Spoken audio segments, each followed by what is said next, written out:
کیا پاکستان افغانستان کے اس ابھرتے ہوئے سینٹر بننے کے بعد کیا اگنور نہیں ہو رہا انٹرنیشنل لیول پہ؟ مین وائل یہ بھی تذکرے ہو رہے ہیں کہ جی امریکہ طالبان سے یہ دوبارہ ایک ریکویسٹ کرنے جا رہا ہے کہ ریکویسٹ کیا ایک پروپوزل ہے کہ جو بگرام کا ایئر بیس ہے وہ دوبارہ امریکہ کو دے دیا جائے. واصف صاحب ایک نئی رپورٹ آ گئی ہے امریکہ طالبان تعلقات میں اب کچھ گرم جوشی کہ بگرام ایئر بیس ہمارے پاس رہے گا کیونکہ وہاں سے صرف 1 گھنٹے کی فلائٹ پہ چین کا نیوکلیئر اور بیلسٹک میزائلوں کا منصوبہ ہے. خوش قسمتی تھی یہ نہیں کہا کہ 50 منٹ کی فلائٹ پہ باگرام سے یا 40 منٹ کی فلائٹ پہ اسلام آباد ہے اور وہاں بھی نیوکلیئر ہتھیار ہیں.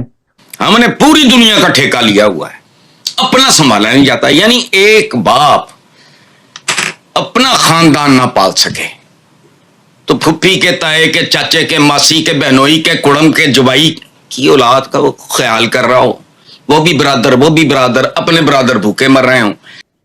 پھر جو ایک بیماری ہوتی ہے نا ہمارے لوگوں کو کامیاب ہوتے ہوئے, تو اسلامک کارڈ کھیلنا شروع کر دیا. تو یہ بات اس لیے اہم ہو جاتی ہے کیونکہ نیئر سینٹرل ایشیا ہو جو کہ معدنی وسائل سے مالا مال ہے, تو ایک بہت بڑی پیش رفت ہے. اب ایک آپ کیا میں اکثر سنتا ہوں, میں اس کو بول رہا تھا ایک جگہ پہ کہ بھائی پاکستان تو عظیم قوم ہے, یہاں سے سینٹرل ایشیا کا رستہ جاتا ہے, وہ کہیں سے نہیں جاتا. پورے سینٹرل ایشیا کا آپ کو جی ڈی پی پتہ ہے کتنا ہے؟ ہیلو دوستوں, جے ہند. افغانستان میں استھرتا لانے اور وکاس کاریوں کو آگے بڑھانے کے لیے امریکہ نے کچھ سکاراتمک قدم اٹھائے ہیں. اس سے افغان ناگرکوں کے جیون سطر میں سدھار ہو رہا ہے اور دیش میں آرتھک گتیویدیاں بھی تیز ہو رہی ہے. حالانکہ افغانستان کا یہ پرگتی پاکستان کے لیے چنتا کا کارن بن رہی ہے. لمبے سمے سے پاکستان افغانستان کو اپنے پربھاؤ میں رکھنے کی کوشش کر رہا ہے, لیکن اب امریکہ اور طالبان کے بیچ بڑھتے سہیوگ سے اس کی رننیتی اسفل ہوتی دکھ رہی ہے. ٹرمپ کے آتے ہی 2 لوگ جو ہیں طالبان نے رہا کر دیے. بڑی گڈ ول سائن تھا, نظر آیا سب کچھ. اس کے بعد ٹرمپ نے کہا ہمارا اسلحہ واپس کرو, وہ جو ریٹورک ہوتا ہے ظاہر بات ہے.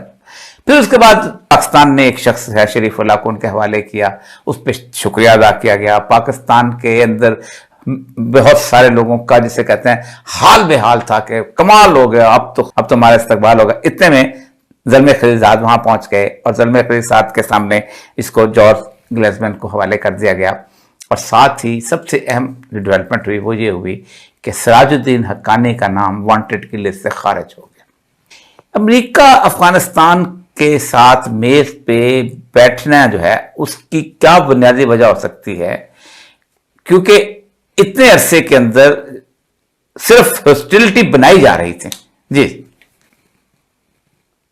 دیکھیے, شکریہ. آپ نے وہ شریف اللہ کی بات کی, لیکن آپ کو یہ بھی ذہن میں رکھنا چاہیے کہ ڈونلڈ ٹرمپ اس وعدے کے ساتھ حکومت میں واپس آیا کہ میں نے دنیا میں جنگیں ختم کرنی ہیں. جتنے بھی امریکی ہمارے بیرونی ممالک میں ہیں, اغوا ہوئے ہیں یا جیلوں میں, ان کو میں نے رہا کروانا ہے.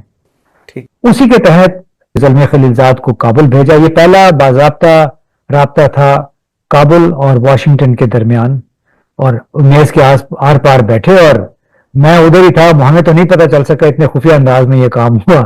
میں کابل ہی میں تھا, تو شام کو پتا چلا کہ جی وہ جو گلنسمن تھا اس کو رہا کر کے واپس امریکہ بھی روانہ کر دیا ہے.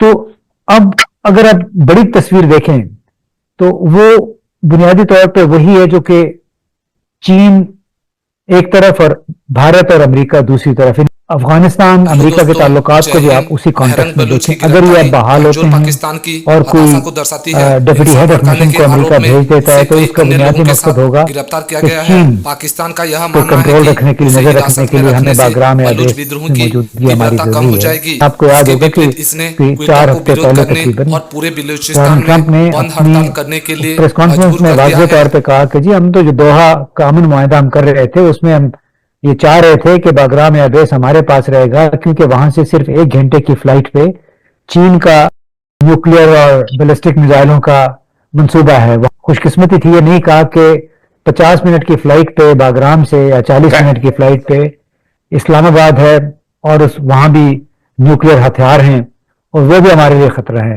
یہ انہوں نے نہیں کہا, لیکن یہ دونوں بڑی وجوہات ہیں جس کی وجہ سے عین ممکن ہے کہ CIA FBI ڈونلڈ ٹرمپ کو اس بات پہ آمادہ کریں کہ ہمیں اور ساؤتھ ویسٹ ایشیا میں رہنا چاہیے. بھلے ہم طالبان کو تسلیم نہ کریں لیکن ان کے ساتھ ہمارے روابط ہونے چاہیے. تو اس تمام صورتحال کو ہمیں اس کانٹیکس میں دیکھنا چاہیے کہ ایک طرف پاکستان کے نیوکلیئر ہتھیار, دوسری طرف چین کا بڑھتا ہوا اثر و نفوذ بیلٹ اینڈ روڈ انیشیٹو کے ذریعے. یہ وہ باتیں ہیں جس کی وجہ سے ڈونلڈ ٹرمپ اس خطے میں دوبارہ امریکہ کو انگیج کر سکتے ہیں. اب کس صورت میں کریں گے اس کا بھی دیکھنا بھی باقی. زبردست بات کی, لیکن ایک اور چیز اس کے ساتھ جو انٹرنیشنل ایکسپرٹس کہتے ہیں کہ کیا پاکستان افغانستان کے اس ابھرتے ہوئے سینٹر بننے کے بعد کیا اگنور نہیں ہو رہا انٹرنیشنل لیول پہ؟ دیکھیے میں سمجھتا ہوں کہ اگر پاکستان نظر انداز ہو جائے تو بڑی اچھی بات ہے, اور یہ میں ایک بطور دکھی پاکستانی کے کہہ رہا ہوں, اس لیے کہ یہ جو ہم نے شروع سے ہمارے کانوں میں ڈالا گیا کہ پاکستان کی بڑی اسٹریٹجک لوکیشن ہے, یعنی ہم فار ایسٹ ایشیا اور مغرب کے درمیان ایک بڑا اہم رابطہ ہے, اس کی وجہ سے پاکستان میں وہ تبدیلیاں نہیں آ سکیں جو ہمیں دنیا کے ہم پایا رکھنے کے لیے ضروری تھی. وہ نظام ابھی تک قائم ہے جو برطانوی نوآبادیاتی نظام تھا. ہمارا جو طریقہ کار ہے حکومت کرنے کا, لوگوں کو کنٹرول کرنے کا, ابھی تک وہی ہے. اس میں انوویشن اس میں نہیں ہے. ہماری سیکیورٹی کے جو طریقہ کار ہیں ابھی تک وہ 19ویں صدی والے ہیں. وہ بنیادی اس کی وجہ یہ تھی کہ پہلے روسیوں نے آ کے افغانستان پہ قبضہ کیا تو ہمیں ایک لانچنگ پیڈ کے طور پہ امریکہ نے استعمال کیا. پھر اسامہ بن لادن کی وجہ سے ایک بار پھر پاکستان لانچنگ پیڈ کے طور پہ استعمال ہو گیا. تو ہمارے جو حکمران تھے ان سب نے اس کو ایک مال غنیمت سمجھتے ہوئے ہر اس بات کو بھی مانا جو امریکہ سرکار نے کہی. اس کے تحت یہاں پہ جو ریفارمز ہونی چاہیے تھی بے شمار بڑھتی ہوئی آبادی کے تناسب کے ساتھ وہ نہیں ہوا. ہر شخص جو ہے وہ اپنے اپنے مقاصد میں کے ساتھ جڑا رہا, قوم کی کسی نے پرواہ نہیں